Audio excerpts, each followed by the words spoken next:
Humans are weird when it comes to money. We drive 5 miles out of the way to save a few cents on gas. We buy things that we don't need just because they're on sale. We don't ask for a raise, although we've been working hard at the same place for years. We all have irrational behaviors when it comes to money. And a lot of this has to do with psychology. Common biases impact our ability to make logical decisions. You've probably heard of a couple of these biases before. Some examples include the sunk cost fallacy, anchoring, mental accounting, the status quo, and the bandwagon effect. Although we'll never be able to truly rid ourselves of these biases, there are some practices that we can put into place to make more rational decisions. My friend Paco de Leon is on the show today to talk about some of the reasons why we do the things we do. And she shares exercises that you can do to recognize and recover from situations that are impacting how you think and behave when it comes to money. Paco is the perfect partner to have this conversation with because she's thinking and talking about this subject all of the time. She is the host of Weird Finance, a podcast for creatives who are looking for explanation of complex financial concepts in a friendly, approachable way. And she's so good at doing this. And of course, the creative industry has its struggles whenever it comes to money and their work and passion. I know you're really going to enjoy this one, so buckle up. I hope you enjoy my conversation with the first-gen immigrant, TED speaker, and founder of the Hell Yeah Group, Paco de Leon. You know those moments where you think, I wish I would have learned this in school? Those are the topics that we love to talk about. Join me each week as I interview experts sharing their strategies for solving problems that us young adults will face throughout our 20s and 30s. So what are you waiting for? If you want new episodes about adulting advice every Monday, hit that follow button.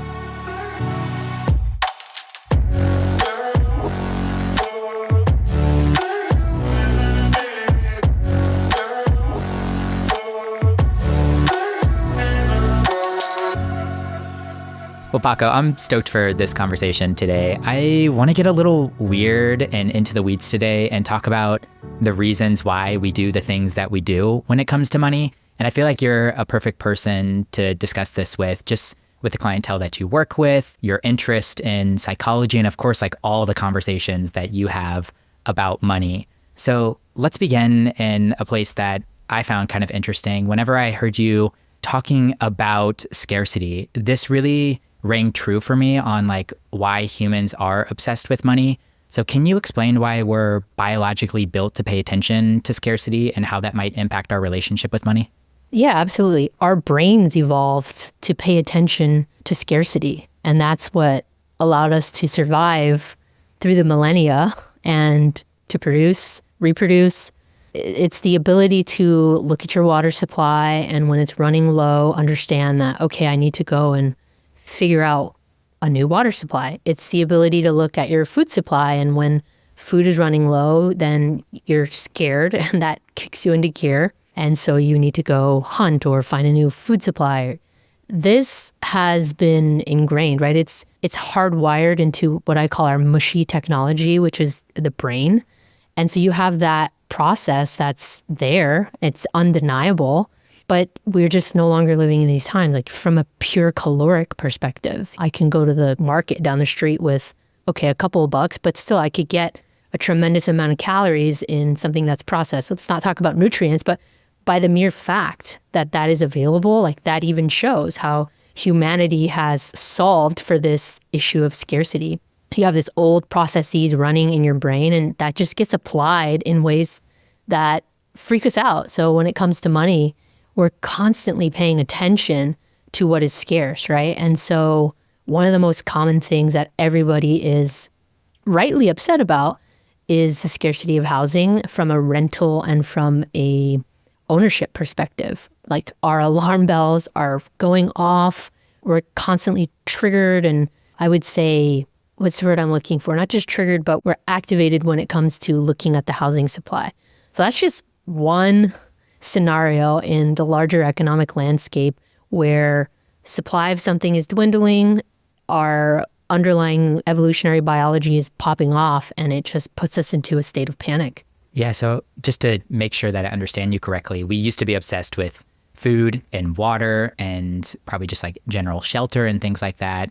And then as those resources essentially were monetized through coins and bills and stuff, we're now obsessed with and pay attention from a scarcity mindset to money and making sure we have enough of it. And of course, go into panic mode and anxiety whenever we see our bank accounts dwindling or we lose our jobs or things like that. Is that fair? Yeah, I will just make that point a little bit sharper and say that we were incentivized to pay attention to something that was scarce because when we did something about it, the reward was survival. And so thinking about that loop closing over and over and over for millennia, that's how it's so hardwired in our brains. But all the other aspects, you're hitting the nail on the head. Fair. What about this other concept that I love listening to you talk about, which is window of tolerance? What is this, and how can understanding this make us better at money activities? So before I explain the window of tolerance, there's, some descriptions that we should get folks familiar with, some key terms, right? So from a psychological perspective, your level of alertness is described using the word arousal, right? And so the window of tolerance is a window on this spectrum of hyper or hypoarousal. And when you are in the window of tolerance, that is your optimal place to be as a human being on planet Earth. When you are in your window of tolerance, life will get you down, right? Stresses will happen, things that are unexpected, you're going to be met with, and you're going to have to confront that. And when you're in your window of tolerance, you have the ability to take it on the chin. You have the ability to work through adversity in a calm, rational way. When you're outside of your window, you're either hyper or hypo aroused. Now, if you're hyper aroused, the symptoms of hyper arousal are you're kind of panic, you're frenetic, you're anxious, right? Think about it like your leg is shaking and you're maybe have a thought looping over and over. Now, to get into your window of tolerance from being hyper, you want to do things to calm you down. Everybody's different. You might want to try going for a walk, burning a candle, smelling essential oils, petting your dog, hugging your friends. Yeah, those are ways to kind of bring your nervous system down. And then when you're hypo aroused, it's the opposite of that. You're kind of numbed out, you're zoned out. Think about the person who's just scrolling and just watching Netflix, doing anything to kind of stay numbed.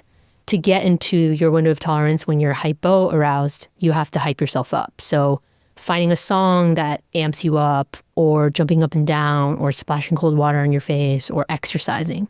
And again, when you are panicked or when you are numbing, you're not relying on your cognitive brain to help you make decisions. This is important because you want to make financial decisions when you're in the optimal state.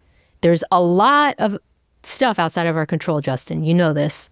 And there are very few things within our control. So we want to really hone in on these things that are within our control, and those are our decisions. One way to make this a little bit more tangible is the state you are in when you go to the grocery store has a large impact on how you will go grocery shopping. I'm sure you're laughing because you've gone hungry. And I've gone hungry. Everybody's gone to the store hungry. And I remember the first few times I did it, I got back home and I was like, wow, I have a tremendous amount of snacks. I have nothing to make a meal. I just made poor decisions throughout every single aisle. And that was because of the state that I was in. Can we apply this line of thinking to maybe another example, like a money type example? Potentially, let's say you are calling in to a store because you got like a duplicate charge or you were overcharged for something. How might you deal with customer service in kind of all three aspects, hyper, and kind of in your window of tolerance? I think if you are trying to dispute a charge and you are hyper aroused, you're probably already anxious. And so even if the person on the other end is trying to be helpful, you might already be stressed out and anxious, and you might not hear them. However, they're trying to be helpful for you, whether it's, excuse me, can you take a look at your accounts or your, credit card statement and tell me the date of the charge?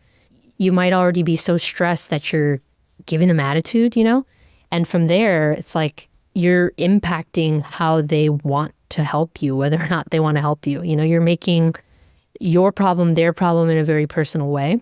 If you're hypo aroused and you are disputing a credit card charge, maybe they need you to submit something, right? Like a form or a complaint or give you data.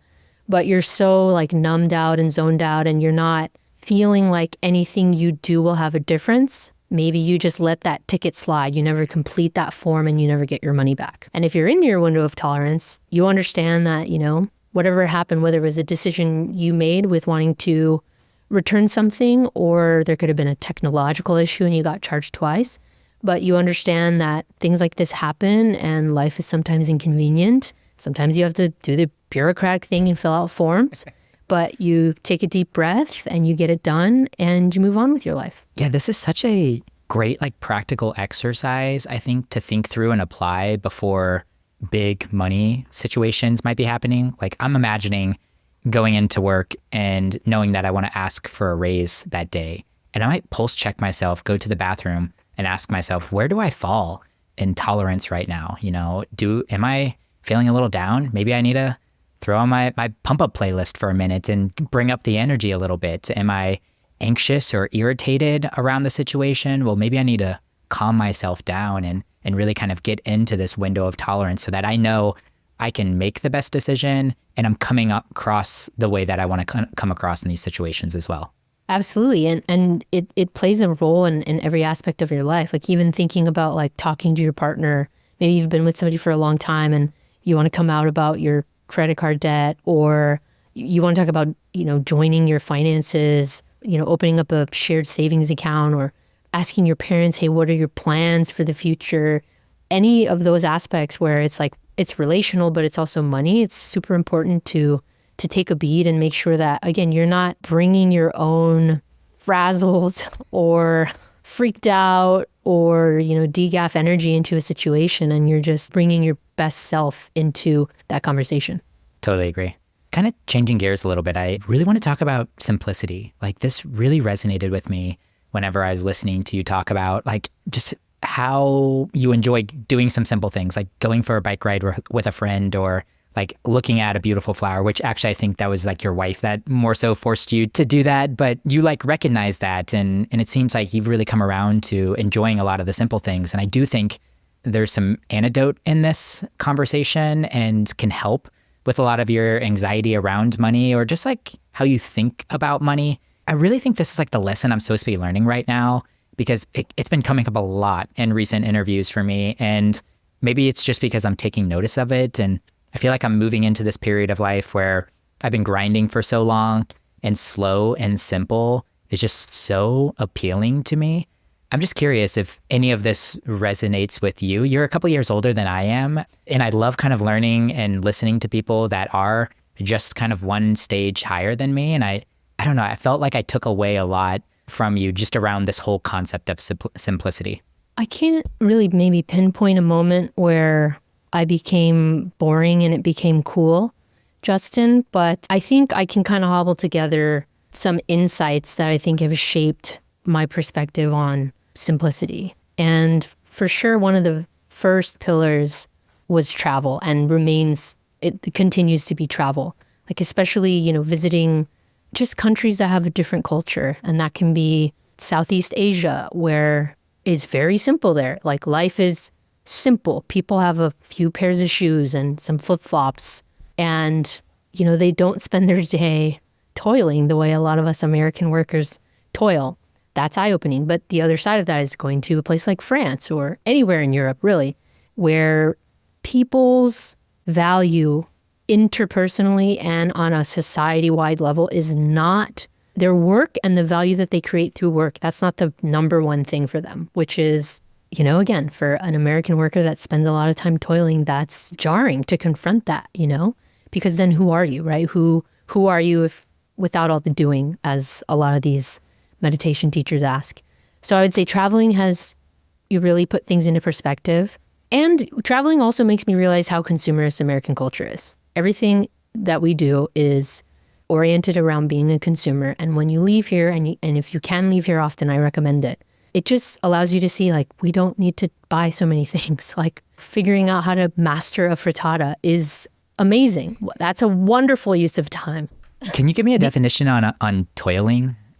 Is that the right word?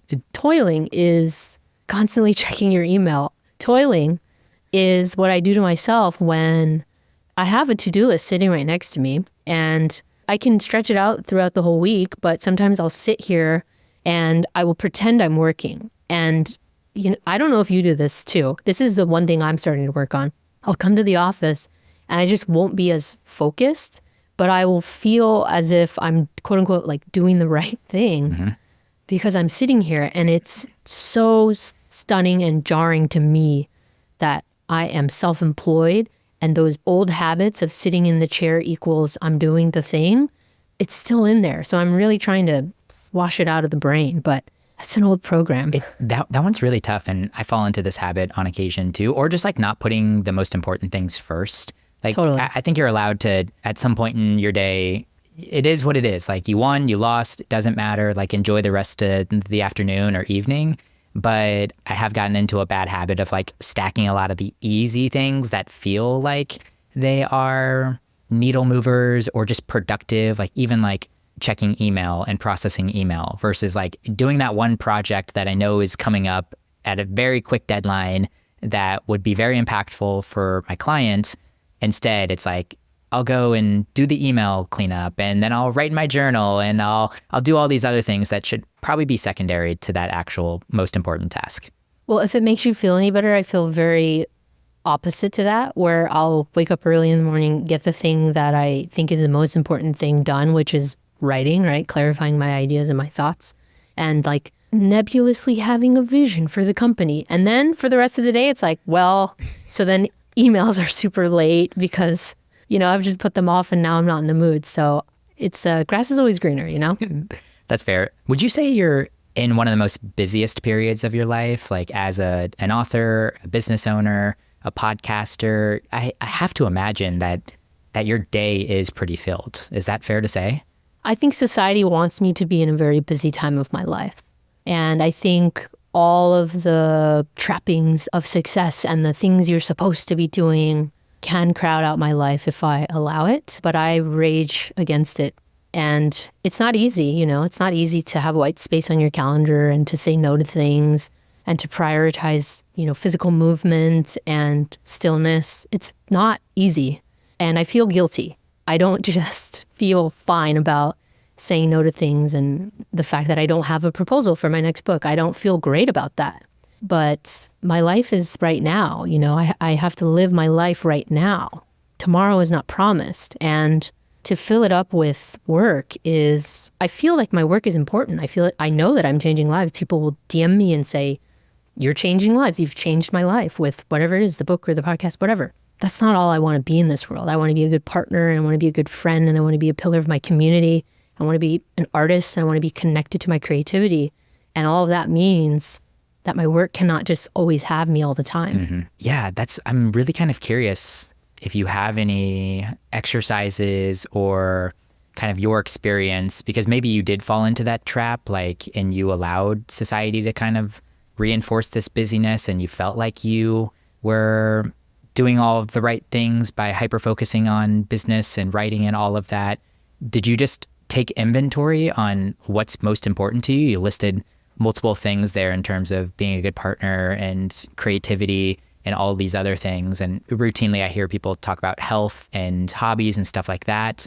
Is it being realistic with yourself, sitting down, what are important to me, and then like giving some of that priority throughout your day? Does that make sense as a question?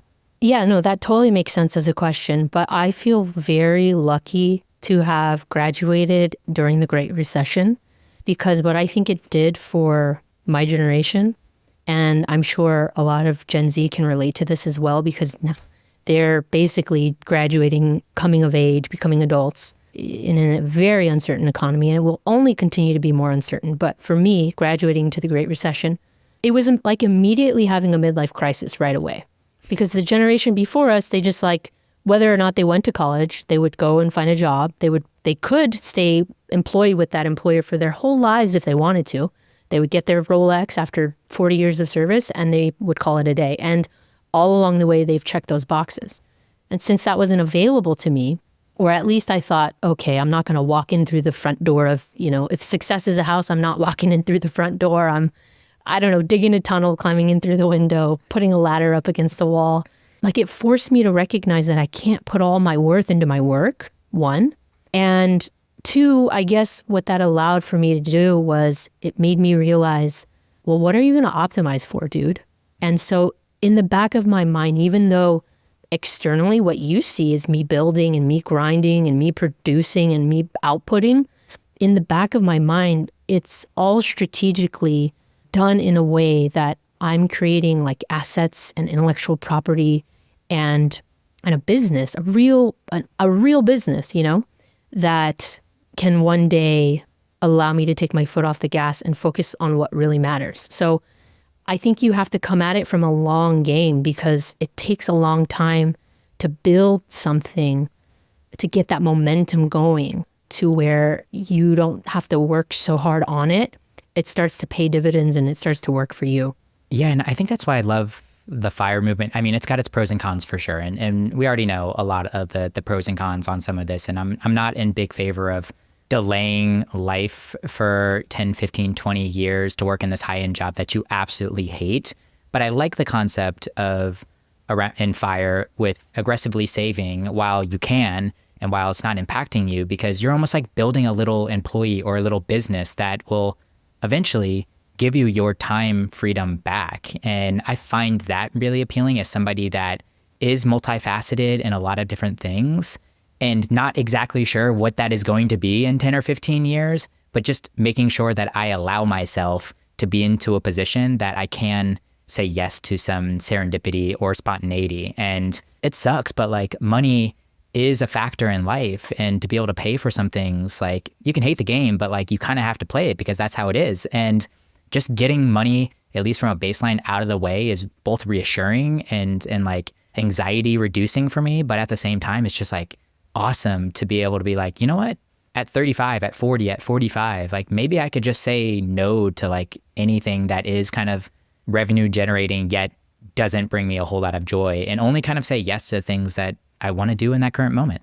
Yeah, that you're making me think about this kind of current mantra that I have, which is I'm ready for different problems. Thankful for all of the money struggles that I've had in my life, but I'm ready for different problems. I wanna go up Maslow's hierarchy of needs in problems. I want to check boxes when it comes to the financial aspect, and I want to be thinking about self-expression and legacy and things like that.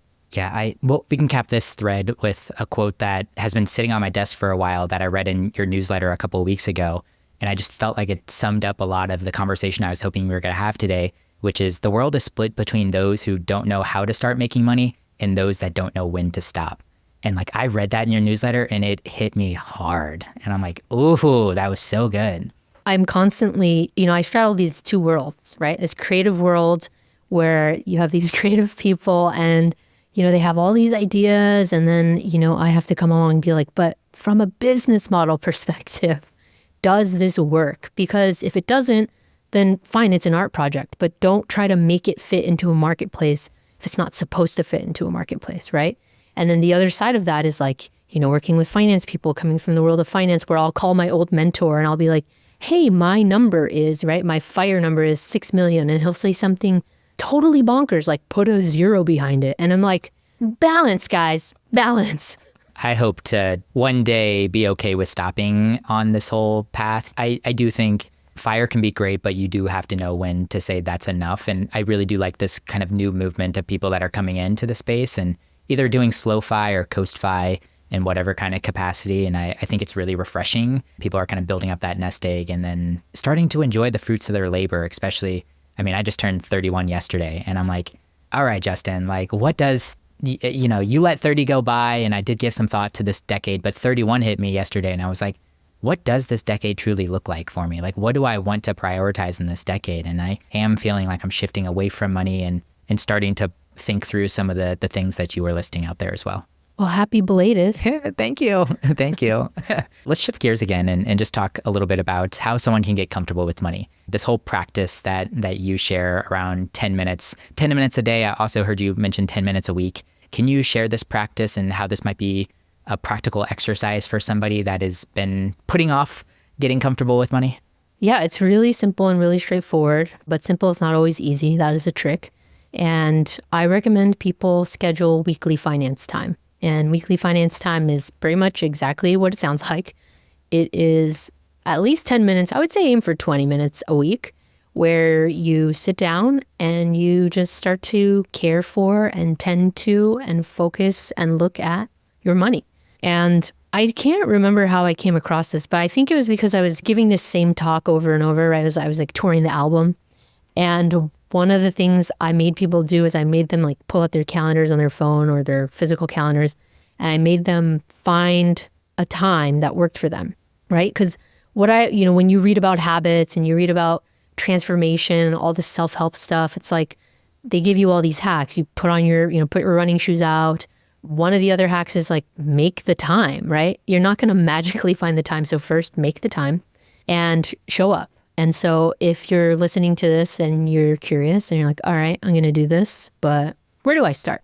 I would say on your very first weekly finance time, all I would do is I would just maybe make a list of your checking accounts and your savings account and your student loans and credit cards and gather your insurance cards. Just gather some of the data. And then maybe on the second time, you might want to log in. Get your logins, right?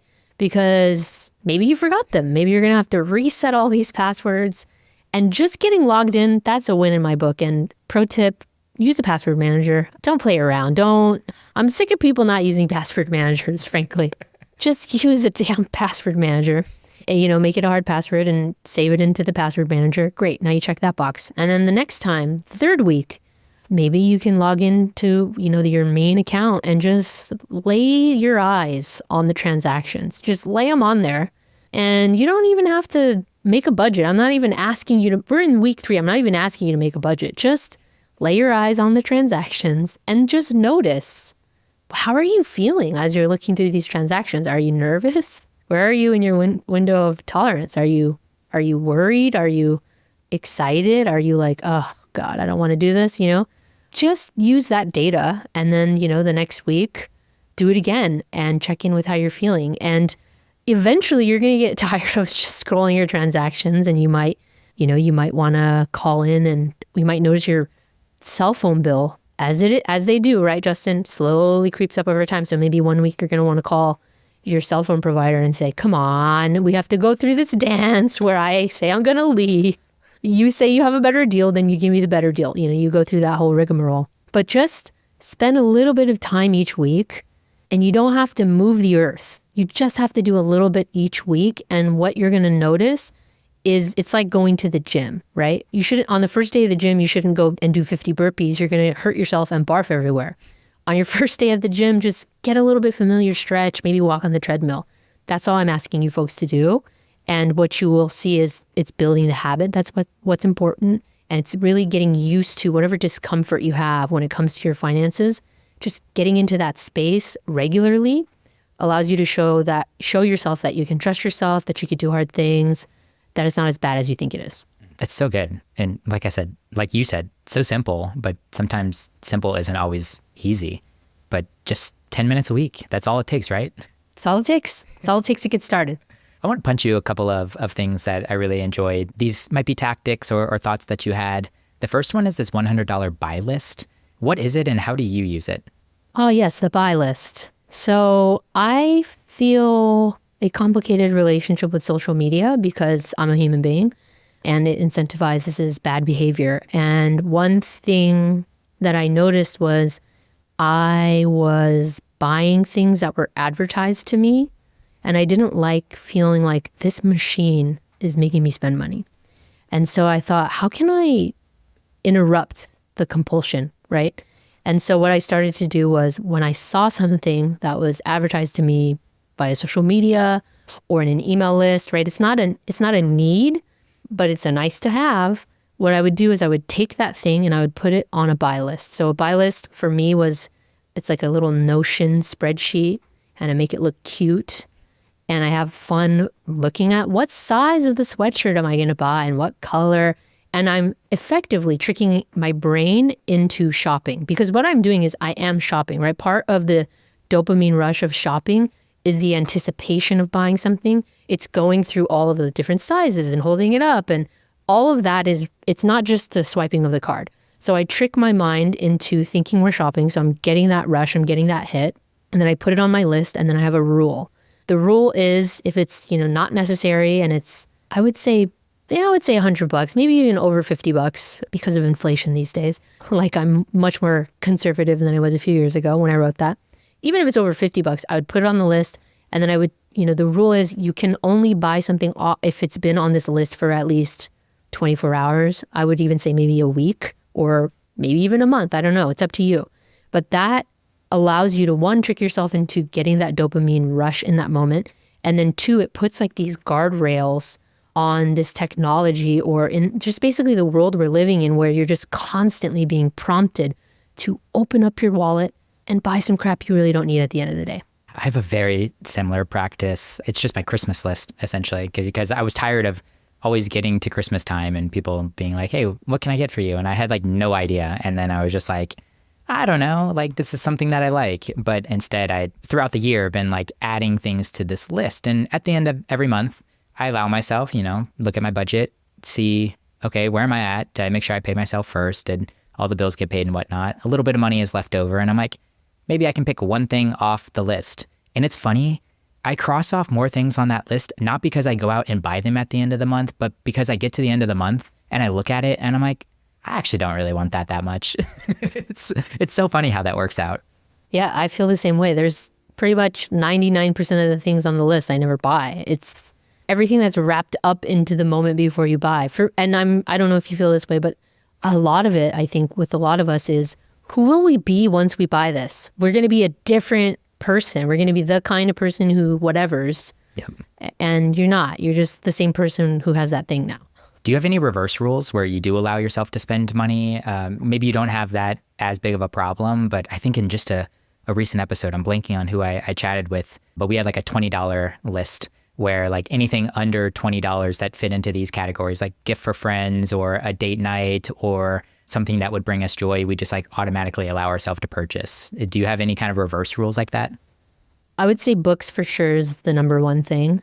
And it is a little bit of a cheat though. It was because, I wrote a book, so it is a write-off. But it's funny, before I did, I remember just hemming and hawing, being like, should I buy this book? It's like $14, dude. Just, you can invest in yourself and it will provide hours of entertainment. So it's cost per use, totally worth it. So books is definitely something that I don't even give a second thought about anymore. I like that. What about mine, yours, and ours budget? I had never heard of this concept. I don't know if you found it from somebody else or heard of it from somebody else, but I thought it just made a lot of sense whenever it comes to managing money with a partner. Yeah, I definitely did not coin it. I think as you get older, Justin, and you rise in the ranks of learning about personal finance, it is inevitable to run into mine, yours, and ours, but it is a strategy for managing your finances with a partner. And you can front load it or you can back load it. But the way that it works is, so mine, I have my own checking account. Yours, my partner has her own checking account. And ours, we have a joint checking account. And so basically the way that it works is we both fund money into the ours account for joint things like paying the rent and renter's insurance and groceries. And a portion of my money that I earn goes into my mine account. And then a portion of the money that she earns goes into her yours account.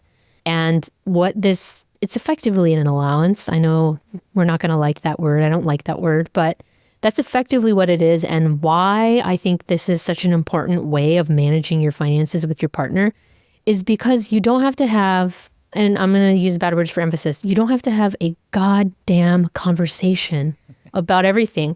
And it's funny because I was having dinner with some friends and they were talking about how they like to talk about it. Like they like to talk about the shoes that my buddy is going to buy and his wife likes to weigh in. And I'm like, that's my worst nightmare. Just buy the shoes. Let's not hem and haw. And so, yeah, I think it makes it so you don't have to have a conversation about every transaction that happens for you personally, one. And what that allows is it allows some level of autonomy on, within your financial life. And two, I think it helps reduce conflict because you're reducing the amount of times you have to have a conversation about money, and money is probably the number one thing couples fight about. So yeah, I think it's a good framework or an easy place to at least start to build a plan around how you would each spend money and how those funds might get allocated. So I really like it. And it's just a cute term, mine, yours, and ours. I thought that was good. I also found I cannot pin your career path that well. It sounded like you bounced around a couple of different opportunities, careers, things like that. We talked about Jamba Juice before we aired. And then I also heard once, cannabis consultants, which perked my ears. But the one I'm most interested in talking and learning a little bit more about is your job as a credit manager. What did you learn about money working as a credit manager? And you might actually need to give some definition around credit manager. Yeah, so I went to the bank thinking, I saw the job posting, it said credit manager. And I thought, manager? Well, I'm going to graduate in 2 years with a degree in finance. I should go after this supposed manager position. Guess what, Justin? It was a collections agent. That was the job. So it was a big corral, it was a line out the door and we all had to role play when it was our turn to do the interview. I'm stunned they hired me because I didn't know what I was doing. But they hired me and okay, now I'm a debt collector for a big, large bank. And I'm collecting on auto loans only. And the loans I'm collecting on are in default 30 days or less. So 30 days or less, typically you don't have people who are continuously struggling. Maybe you do. But for them, at that point, it's maybe a cash flow timing issue. And I would help solve that problem. Oh, it's easier to move this payment to the 17th of the month. Happy to do it for you. What did I learn as a credit manager, as a debt collector? I learned a lot. I learned how your credit score works. I learned little tricks, I suppose. If a bill is late, I don't really stress about it. If there's a mistake, typically I know, okay, there's typically a grace period for a lot of these bills, so I'm not going to get charged a late fee. One of the things I learned that was really important and allows me to just stay calm if a bill is late is the fact that it only gets reported to your credit if you're 30 days past due. It gets reported once, and then it gets reported again at 60 days past due. Then it gets reported again at 90 days past due, and maybe at 120 days, it gets charged off. And that has a larger impact on your credit. So I understood there's a lot more flexibility. I understood that there's just a college student in a call center who you could just call and be like, hey, I just was on vacation or something happened and I spaced. I'm sorry. But you charged me $35. Listen, I've been at this bank for a hot minute. What can you do? Can you waive this, And I'm sitting there well, I'm having a great day. You were nice to me. You asked nicely. Sure, I'll waive it. So I learned, again, the flexibility of rules and where the hard lines were and how I bring this up because every once in a while something will be late and my wife will freak out. I get it. It's scary to be late. You don't want the bank to think badly of you or the lender, but some stuff happens. You change your credit card and we're going to be okay. It's not going to be a big deal. And the power of a conversation too is just incredible. Just picking up the phone and calling someone, being kind and just saying, hey, explain the situation and explain what you're trying to get to with this conversation and just ask, how can you help? And it's incredible a lot of what these call centers can actually do for you. I'm hunting somebody for a conversation around managing medical debt and the flexibility that you have to review your statements and your EOBs and to make sure these are all right and to realize that there's a whole lot of mistakes on this, but just the simple picking up the phone and calling, and there's so many services and programs and levers that the person on the other end of the phone can pull for you if you ask the right questions and you're kind and you're patient with them and you make sure you're in your window of tolerance before you actually make that call is truly incredible.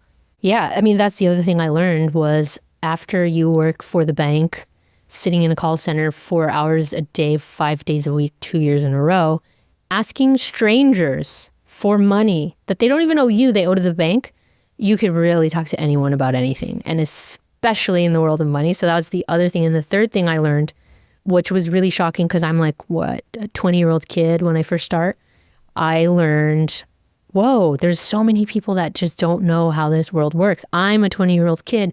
And I'm talking to someone's grandma or somebody's mom, and I'm explaining to them how a grace period works and how credit reporting works. And that was pretty jarring for me. I just think it would be a fascinating conversation. And I think people have more negotiation power than they really think. And I just want to make sure I empower people with that kind of knowledge, especially when it comes to the healthcare space too. I was surprised actually how much flexibility and latitude there was. And I'm I need to get this information to people.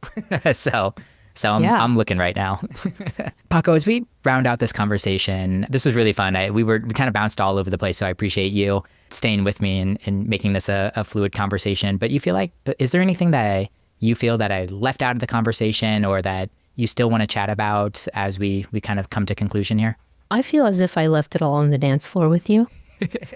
You did, and you were a great dancer as well. Just trying to keep up with you, Justin. Let's point people to your podcast. You have an awesome podcast out there called Weird Finance. I'm assuming all the podcast players, if whatever they're listening to right now is where they can go and listen to it. Can you share a little bit about kind of what they can find if they go and listen to an episode? Yeah, absolutely. So I just started my second season, and I had to do a little bit of soul searching before I started this second season. And the conclusion of the second season was I'm kind of going back to my roots. And what I mean by that was when I originally started to work for myself, I really wanted to help creative entrepreneurs. And, I have a background in personal finance. I have a background in business consulting. I have a background in wealth management. And so I can, again, straddle these two worlds of personal finance and business. And I wrote a personal finance book mostly because I felt like if I didn't do it, I'd always wonder. And I thought it was a way to make something that was accessible for the people that actually needed it. What I've learned over time, though, Justin, is from a business model perspective, there's not a lot of places that you can build a real business in the personal finance space. Maybe we could talk offline about this, but I'd be curious to get your take on that. Anyways, all for the last 9 years, I've been building a bookkeeping agency, bootstrapping a bookkeeping agency. And so the podcast now, Weird Finance, is centering around conversations for creative entrepreneurs. So that could be like talking to a choreographer who has worked with big names and helping the listener understand what that journey was like. What do they struggle with? How do you strike the balance between making commercial art and feeling like you're not selling out?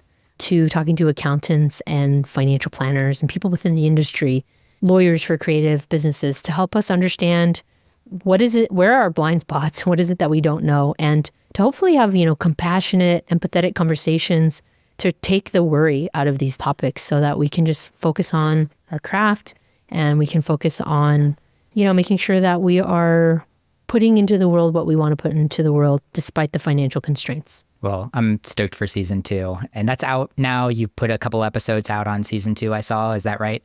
That's correct. I also have to ask, the intro, the music, was that produced by you and your band? It's so catchy. It's in my head all the time. Weird Finance, Weird Finance. I love it. Oh, well, I'm sorry for the earworm, but that's good to know that it's catchy. Yeah, we wrote it one day and produced it in the same day. And I thought it would be weird as somebody who's been in music for so long. I thought it'd be weird to use like a canned song or a song made by somebody else. I like it a lot. And I the last couple of days I've been singing it in my head and I'm like, dang, I can't get it out. So it's so good. Well, Paco, my final question for you. If you had the opportunity to teach a 16-week class to a group of graduating college seniors on a topic that isn't normally covered in the classroom, what would you teach and how would you teach it? It's going to sound maybe cliche coming from a millennial, but I would want to help people learn how to be calm in the world and to find their own inner peace. I think we're living in a very frenetic time and there's so much pulling at us. There's so much attention being siphoned away in our everyday life. And I think that's really starting to take its toll on people. There's so much objectification of the self.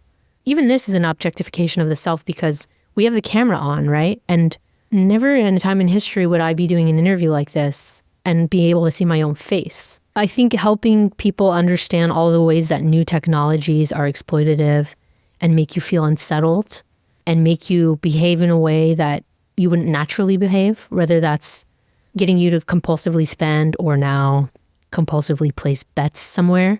Understanding all these invisible technologies and then figuring out a way to live with them and to use some of these older tools like, finding your own breath, focusing on your breath and going outside, very simple things like that, coming up with protocols just to help people deal with the amount of stress that we are living in day to day. And as you said that, I'm like, wow, that feels like it's becoming more and more important as a class. And I think it would be super beneficial for a graduating senior. I'm sure somebody will do it. So somebody take this idea and run with it, please, because I don't want to make it. Well, once again, folks, this is Paco de Leon, author of Finance for the People and host of Weird Finance. Paco, thanks again for such an amazing conversation. This was a blast. Thank you for having me, Justin. Thanks for listening to the episode. As always, I appreciate your kind words. If you want to leave us a rating and review on your podcast player right now, that would absolutely make my day. If you want to find episode show notes, our blog, and other great resources, head over to tsirpodcast.com. If you have follow-up questions, an idea for a future episode, or just want to say hi, we have a contact form on our website, and those messages go straight into my inbox, and I promise you, I will reply. But all right, guys, I really appreciate you tuning in. I love you all, and you're not alone. Let's keep making it through our struggles together.